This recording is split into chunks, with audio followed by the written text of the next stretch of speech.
Oath of office. I state your full name.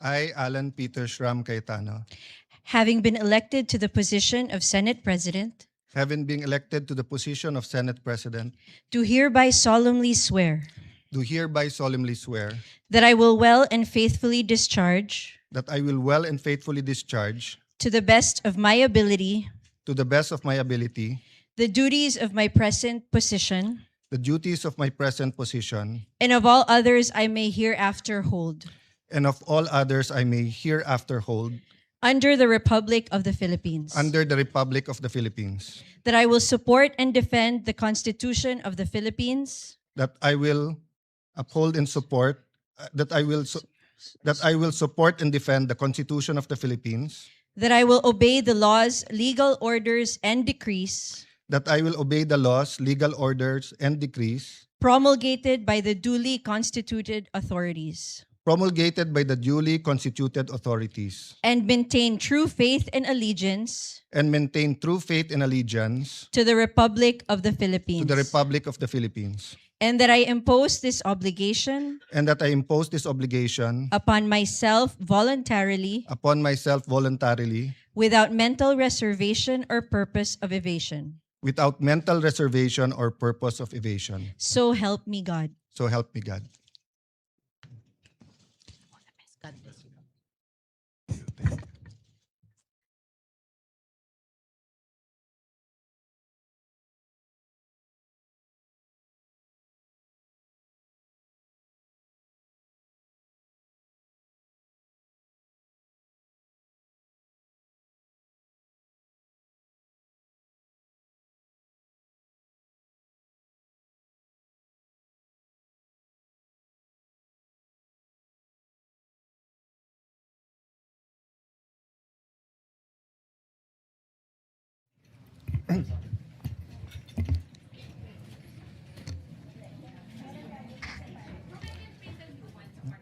For I know the plans I have for you, plans to prosper you and not to harm you, plans to give you hope in a future.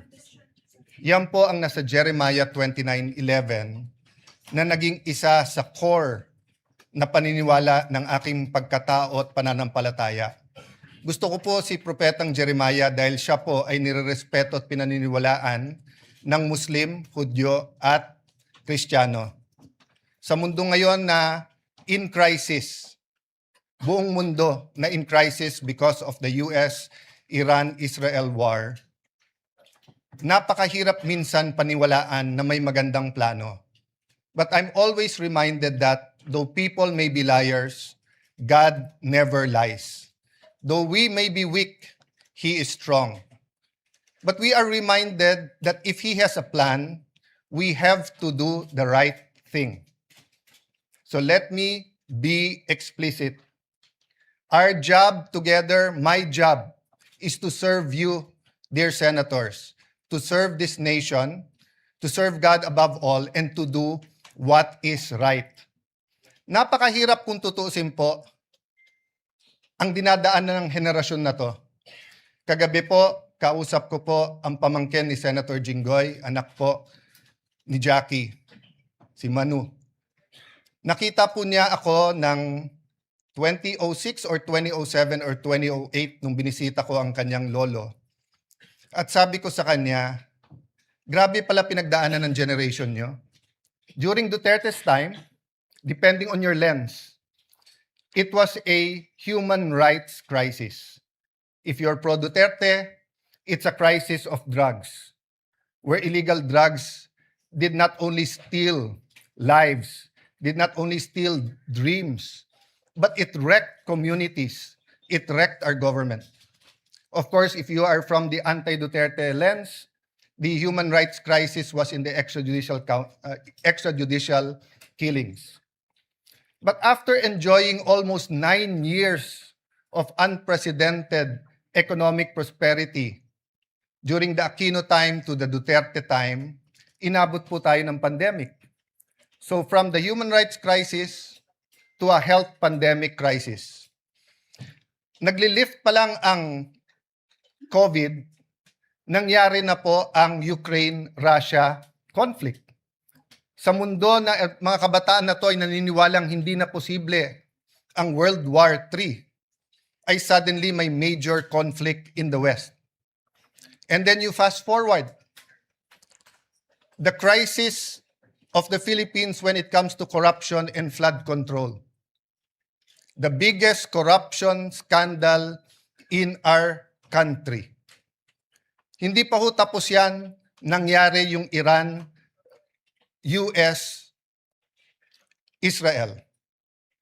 And then, our young people have to face the prospect of a changing world through AI. And while we are worrying, leaders around the world in Canada, India, US, Australia are excited of AI. They said that it will bring in a new wave of millionaires, billionaires. It will bring in high-quality jobs. Pero tayo po ba'y naghahanda na?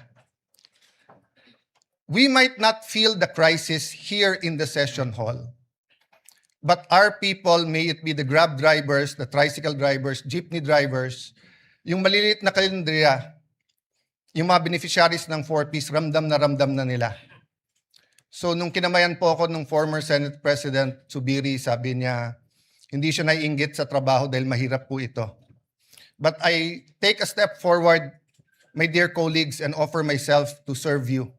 Just as Senate President Soto said, that he is here to serve everyone, not only the majority, not only the minority. I am here to respect the President, the office of the President, the Vice President, the office of the Vice President, the House of Representatives, and each one of you. In every crisis, there are big winners and there are big losers. Unfortunately, it is the poorest of the poor who is always the losers. So I urge all of you, let's unite, let's discuss. Before us might be the impeachment, let it make it very clear. May mga lumabas sa news and hindi ko kayo sinisisi kung sinasabi niyo sa news na ang pagpalit ng leadership ay tungkol sa impeachment, hindi po. The impeachment is enshrined in the Constitution. The Bible says, the truth shall set us free. We want to be free from poverty. We want to be free from corruption. We want to be free from a government that is busy fighting its own people or the people fighting each other. Hindi to Facebook, hindi to social media na pwedeng bawat minuto may nagbabanatan. In real life, in the non-digital life, we have to be here for each other. It doesn't mean anything if we say we are devout Muslims or we're devout Catholics or devout evangelicals if we cannot love each other. In the Senate, we might not like each other, but I think we can work each other and we can love each other. So let me make it clear. The impeachment will be much, much more than dismissing a complaint because of political affiliation. And it's also much, much more than convicting someone without evidence. Parehong hindi pwede yun. Kailangan guided tayo by the truth, guided by evidence. But the process is as important as the result. Hindi natin pwedeng sabihin, she or he will make a bad president. Or wala na tayong maasahan dyan sa presidente, wala na tayong maasahan sa vice president, impeach na lang natin. Hindi po. The Senate is also on trial. So, dear colleagues, as we ask God to guide us and help us, I'd like to thank all of you who supported me today. I will do my job. But I'd also like to reach out to all my colleagues here today. Ngayon lang naman po tayo na may divisions dahil mabigat ang politika. Pero actually, we've worked together. And if we could only go back 20 years and then go back now, can we go to 20 years from now? And let me tell you what I told the group last night nung nag-meeting kami. Basta't lahat ng gagawin natin, huwag tayong magsisisi. Huwag tayong gagawa na pagsisisihan natin. So feel free to call me out if you think mali ang direction. So dear colleagues, again, thank you. God bless you. Maraming salamat sa inyong lahat. Session is suspended for a minute.